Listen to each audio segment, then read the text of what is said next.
ಗಂಗಾ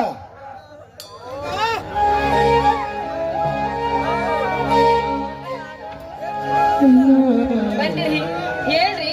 ಅಲ್ಲ ನಿನಗೆ ಮೇಲಿನ ಹೊಲಕ್ಕೆ ಕಾಳ್ಗಳು ತಗೊಂಡು ಹೇಳಿ ಅಯ್ಯೋ ಹೌದಲ್ರಿ, ಮರ್ತೆ ಬಿಟ್ಟಿದೆ. ಆಯ್ತು ಸದ್ಯ ಬರ್ತೀನಿ ತಡೀರಿ. ಸರಿ, ನಾನು ಹೇಳ್ತೀನಿ ದುಡ್ಡು ನೋಡು. 1 ಲಕ್ಷಕ್ಕೆ ವ್ಯಾಪಾರವಾದ ನಮ್ಮ ಶೇಂಗಾದ ಬೆಳೆ ನಾ ಕ್ಯಾನ್ಸಲ್ ಮಾಡಿದ್ರು. ಆದರೂ 80,000 ಬೆಳೆ ಬಂತು. ದಲ್ಲಾಳಿ, ಹಮಾಲಿ, ಮಾಲೀಕನಿಂದ ಅಡಚಣೆಗೆ ತೆಗೆದುಕೊಂಡ ಹಣ ಎಲ್ಲ ತೀರಿ 40,000 ಮಾತ್ರ ಕೈ ಬಂತು. ಇಷ್ಟು ಬೇಗ ಶೇಂಗಾ ಬಿಲ್ ಬಂತೇನ್ರಿ? ಹೌದ್ರಿ. ಅಲ್ಲ ರೀ, ಭೂತಾಯಿ ಬೆಳೆದು ಹಣದ ಹೊಳೆ ಹೊರಿಸಿದ್ರು ಕೂಡ ರೈತನಿಗೆ ಕಣ್ಣೀರೇ ಗತಿ ಆಯ್ತಲ್ಲ ರೀ. ಹೌದು ಗಂಗಾ, ಇದೇ ರೀತಿ ಎಲ್ಲ ಹಣವು ಶ್ರೀಮಂತನ ಸ್ವತ್ತಾಗಿ ಬಡವನ ಕದ್ದು ಹಿಚ್ಕಿದ್ರ ಈ ರೈತನ ಬಾಳು ಕಣ್ಣೀರಿನ ಗೋಳಾಗೋದ್ರಲ್ಲಿ ಸಂದೇಹ ಇಲ್ಲ ಗಂಗಾ, ಸಂದೇಹ ಇಲ್ಲ.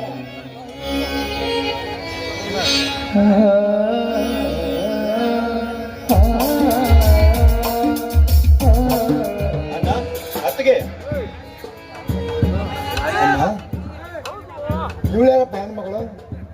ಅಣ್ಣ, ಇವಳದೊಂದು ದೊಡ್ಡ ಕತೆ. ಇವಳು ನಮ್ಮ ಚಂದ್ರನ ಮಗಳು ಯಮುನಾ ಅಂತ. ಪಾಪ ಅವ್ರ ತಂದೆ ಯಾರೋ ದುಷ್ಟರು ಮಾಡಿದ ಜಾಲಕ್ಕೆ ಸತ್ತು ಹೋದ್ರು. ಇವಳ ತಂದೆ ಚಂದ್ರನ ಕೊಲೆ ಆಯ್ತಾ? ಅಷ್ಟೇ ಅಲ್ಲ ಅಣ್ಣ, ಇವರ ಸರ್ವ ಆಸ್ತಿನೂ ಆ ರುದ್ರೇಗೌಡ ತನ್ನ ಹೆಸರಿಗೆ ಮಾಡ್ಕೊಂಡು ಇವಳನ್ನ ಅನಾಥ ಮಾಡಿ ಹೊರಗಡೆ ಹಾಕಿದ್ದ. ಬೀದಿ ಬೀದಿ ಹೇಳ್ತಾ ಇದ್ದಾಗ ನಾನೇ ನೋಡಿ ಕರ್ಕೊಂಡ್ಬಂಡಿ ಇವಳ ಬಾಳಿಗೊಂದು ಜ್ಯೋತಿಯಾಗಿ ನನ್ನ ಬಾಳ ಸಂಗಾತಿಗೆ ಮಾಡ್ಕೋಬೇಕಂತಿದ್ದೀನಿ. ನೀವು ಆಶೀರ್ವಾದ ಮಾಡಿದ್ರೆ ಮಾತ್ರ. ಕುರಿ ಹುಡುಕುತ್ತೇನೆ ಹೋಗ, ನೀನು ಕುರಿ ಮರಿನೂ ಹುಡ್ಕೊಂಡ್ ಬಂದಿಯಲ್ಲ ತಮ್ಮ. ಈ ನನ್ನ ಬೆನ್ನ ಹಿಂದೆ ಎಂತ ಹೃದಯ ತಮ್ಮ ಹುಟ್ಟಿಯೋ, ನಿನ್ನ ಏನು ಅಂತ ಕರಿಬೇಕು? ಕತ್ತಲೆ ಕಾಲಿಗಿತ್ತನೆ ನುಚ್ಚು ನೂರಾಗಿಸಿ ಸ್ವಚ್ಛ ಹೃದಯದ ಹೆಣ್ಣು ಬಾಳ ಬೆಳಗಿಸ್ತೀನಿ ಅಂತ ಹೇಳೋರಿಗೆ ಮದುವೆಯಾಗಿ ಬಾಳ ಬೆಳಗಿಸ್ತೀನಿ ಅಂತ ಹೇಳ್ತೀರಾ? ಸಂತೋಷವಪ್ಪ, ತುಂಬಾ ಸಂತೋಷ ಆಯ್ತು. ಜಗಕ್ಕೆ ಅನ್ನ ನೀಡುವ ರೈತನೊಬ್ಬನೇ ಎನ್ನುವ ಮಾತಿನೊಡನೆ ಅಣ್ಣ ಅತ್ತಿಗೆಯರ ಮೂರ್ತಿಯನ್ನು ಸದಾ ನಿನ್ನ ಹೃದಯದಲ್ಲಿ ಪೂಜಿಸ್ತೀನಿ ಅಂದಾಗ ನಿಮ್ಮಿಬ್ಬರು ಮದುವೆ ಈಗಲೇ ಮಾಡಿಬಿಡ್ತೀನಿ. ಈಗಲೇ ಮುಗಿದಲ್ಲಿ ನಿಮ್ಮಿಬ್ಬರ ಗಾಂಧರ್ವ ವಿವಾಹ.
ರಾಮಾಯಣ ಹುಟ್ಟಿದ್ದು ಹೆಣ್ಣಿನಿಂದ, ಮಹಾಭಾರತ ಹುಟ್ಟಿದ್ದು ಹೆಣ್ಣಿನಿಂದ, ಪವನ ಹುಟ್ಟಿದ್ದು ಹೆಣ್ಣಿನಿಂದ, ಕದನ ಹುಟ್ಟಿದ್ದು ಹೆಣ್ಣಿನಿಂದ.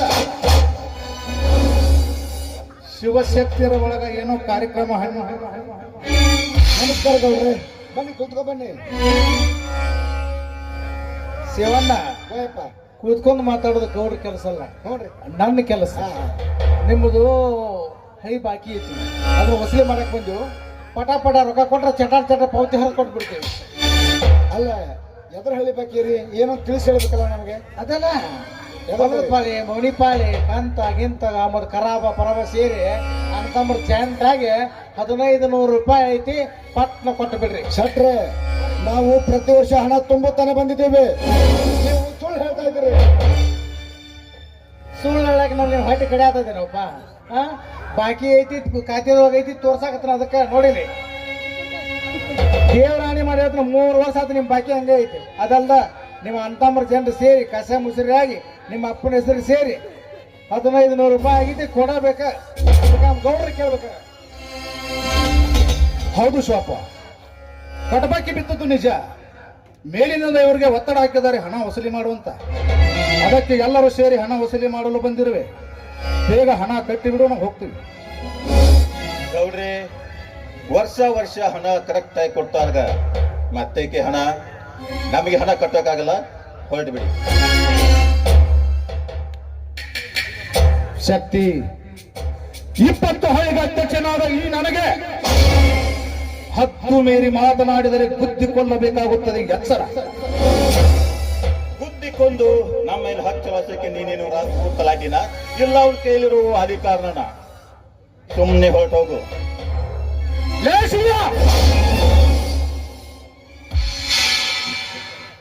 ನಿನ್ನೆದುರಿಗೆ ನಿನ್ನ ತಮ್ಮನ ಅವಾಚ್ಯ ಶಬ್ದದಿಂದ ಆಡಿಸುತ್ತಿರಲ್ಲ, ಎಷ್ಟು ಸೊಕ್ಕಲೇ ಮಗನೇ.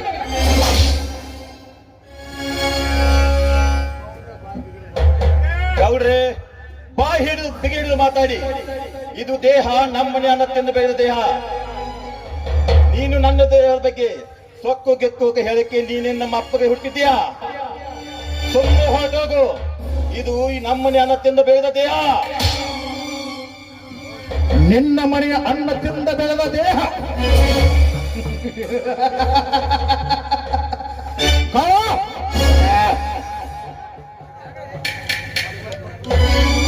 ಅಪ್ಪಣೆ ಕೊಟ್ಟು ಬಿಡಿ ಗೌಡ್ರೆ.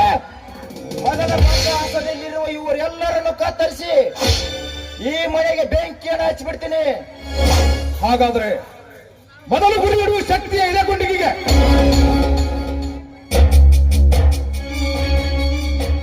ಹಾಗೆ ಮಾಡಬೇಡ್ರಪ್ಪ. ಹಣ ತುಂಬಬೇಕಾದದ್ದು ನಮಗೆ ಕೆಲಸ. ಹಣ ತುಂಬ್ತೀವಿ ಗೌಡ್ರೆ.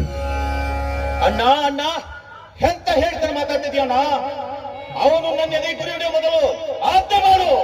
ಈ ಮೂರನ್ನು ಇಲ್ಲೇ ಕಡಿದು ಇದೇ ಮಣ್ಣಲ್ಲಿ ಹುಡು ಹಾಕ್ತೀನಿ. ಅಮ್ಮ, ಹಿರಿಯರಿಗೆ ಈ ತರ ಮಾತಾಡಬಾರ್ದು. ಹಣ ಕೊಡಬೇಕಾದ್ದು ನಮ್ಮ ಕೆಲಸ. ಹಣ ಕೊಡಲೇಬೇಕು. ಅಣ್ಣ ಅಣ್ಣ ಬಡಿದು ನನ್ನ ಸುಮ್ಮನೆ ಕುಣಿಸಿ ಇಡೀ ಆಸ್ತಿ ಹಣ ಎಲ್ಲ ಕೊಟ್ಟು ಎಲ್ಲ ಕಳ್ಕೊಂಡು ನಿರ್ಗತಕರಾಗಿ ಬೀದಿ ಬೀದಿ ಸುತ್ತಬೇಕಾಗುತ್ತಣ್ಣ. ಈ ಗೌಡ ಮಾಡಿದ ಕುತಂತ್ರ ನಾಟಕ ನಿನಗೆ ಗೊತ್ತಿಲ್ಲಣ್ಣ. ಈ ನಾಟಕಕ್ಕೆ ಅಂತ್ಯ ಹಾಡಿ ಸತ್ಯ ಏನೆಂಬುದು ನಾನು ಹೇಳ್ತೀನಿ. ಅಲ್ಲಿವರೆಗೆ ಒಂದು ದುಡ್ಡನ್ನು ಕೈ ಎತ್ತು ಕೊಡಬೇಡ.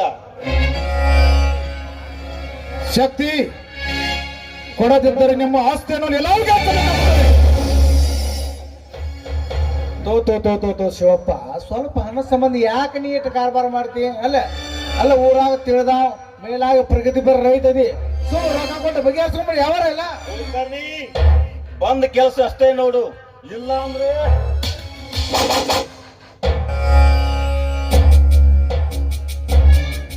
ಶಕ್ತಿ,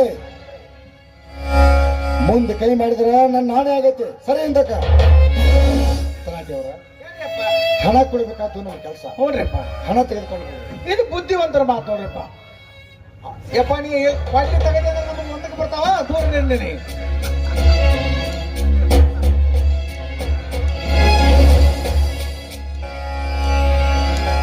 ಅಲ್ಲ, ನೀವು ರೊಕ್ಕ ಕೊಟ್ಟು ನಮ್ದೇನು ಬಿಡೇರಿ, ತಗೋರಿ ನಿಮ್ಮ ಬಿಲ್. ನೀವು ರೊಕ್ಕ ಕೊಟ್ಟು ನಾವು ಚೀಟಿ ಕೊಟ್ಟು ಗೌಡ್ರ ನಡ್ರಿ ಹೋಗೋಣ ಬಿಲ್. ಆದ್ರೂ ಇಂಥ ಸಣ್ಣ ಕೆಲಸಕ್ಕೆ ನಿಮ್ಮ ಗೌಡ್ರನ್ನ ಕರ್ಕೊಂಡ್ ಬರೋದು ಧರ್ಮ ಅಲ್ವಲ್ಲ?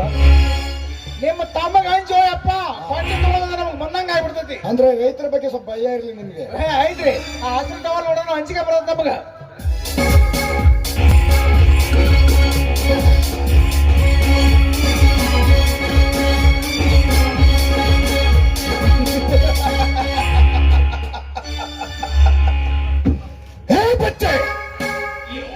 शिवप्पा को बच गया, आगे तेरे जान को खतरा हो, याद रख। मैं आता हूं.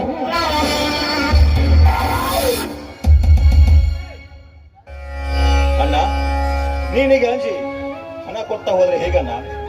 ಎಲ್ಲಿದೆಯಾ ನಾನು ಆ ಸತ್ಯದ ಮಾತು?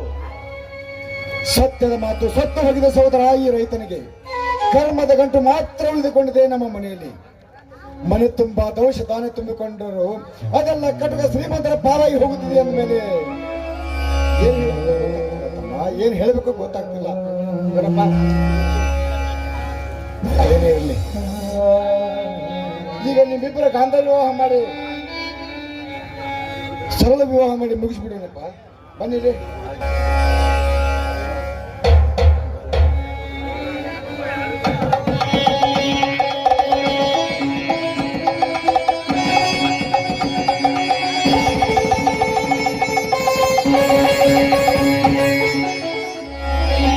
ನೋಡವ, ಈ ಬಡವನ ಮನೆ ಕಾಲಿಟ್ಟಿದೀಯ.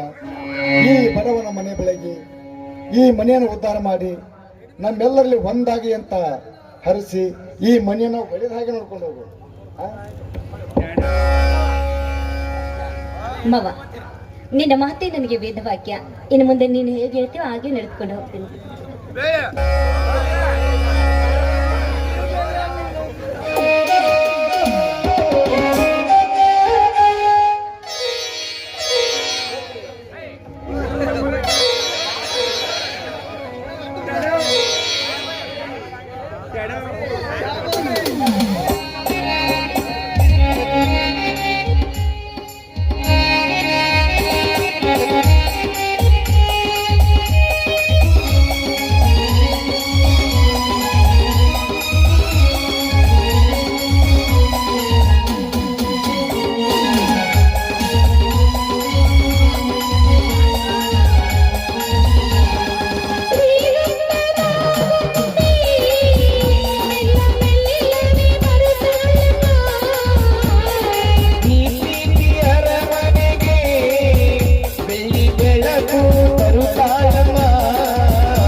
ನಿತ್ಯ ಬಲವಂತ ಇವಳ ಮೇಲಜ್ಜಿ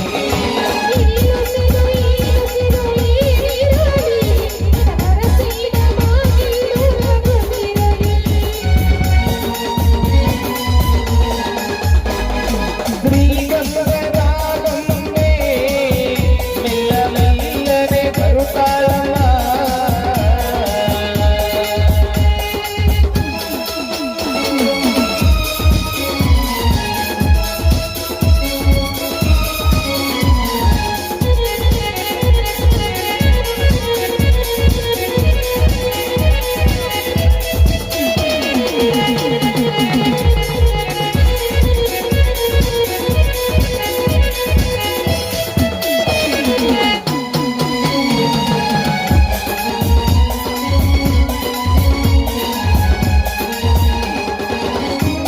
ದೀಪ ಹುಟ್ಟಿದ ಮನೆಗೆ ಹರದ ದೀಪ ನೆತ್ತುವ ಮನೆಗೆ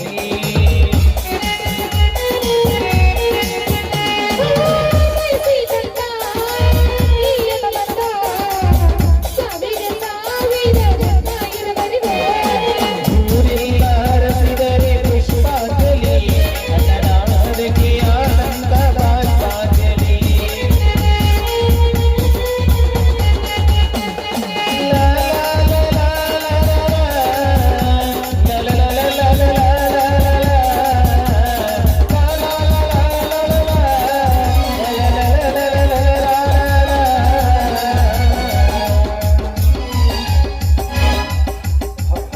ಶಿವಶಕ್ತಿಯವರು ಯಾರಿದ್ರು ಮನೆಯಲ್ಲಿ? ನಿಮಗೆ ಪೋಸ್ಟ್ ಬಂದಿದೆ, ಹೊರಗಡೆ ಬರೀ ಯಾರಾದ್ರು ಪೋಸ್ಟ್ ಬಂದಿದೆ.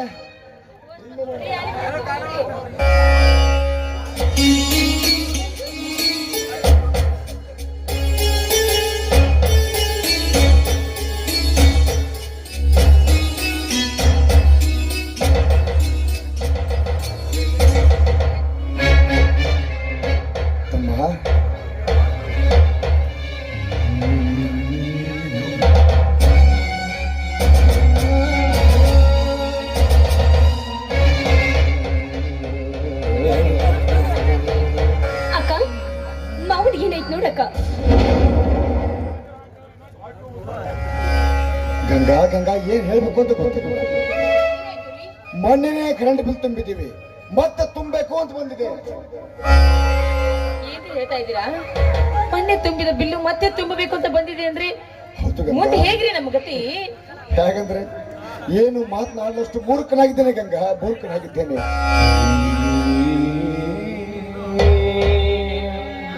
ಇದೇ ರೀತಿ ಎಲ್ಲ ಬೆಳೆಯು ಶ್ರೀಮಂತರ ಸೊತ್ತಾಗಿ ರೈತನ ಕತ್ತು ಹಿಚ್ಕಿದ್ರೆ ಈ ರೈತ ಬದುಕೋದು ಯಾವಾಗ? ಆಗದಾಗಲಿ ಆ ದೇವರ ದಯ ನಮ್ಮ ಮೇಲಿರಲಿ. ಎಲ್ಲದಕ್ಕೂ ಧೈರ್ಯ ತೆಗೆದುಕೊಂಡು ಮುಂದೆ ಸಾಗಿದ್ರೆ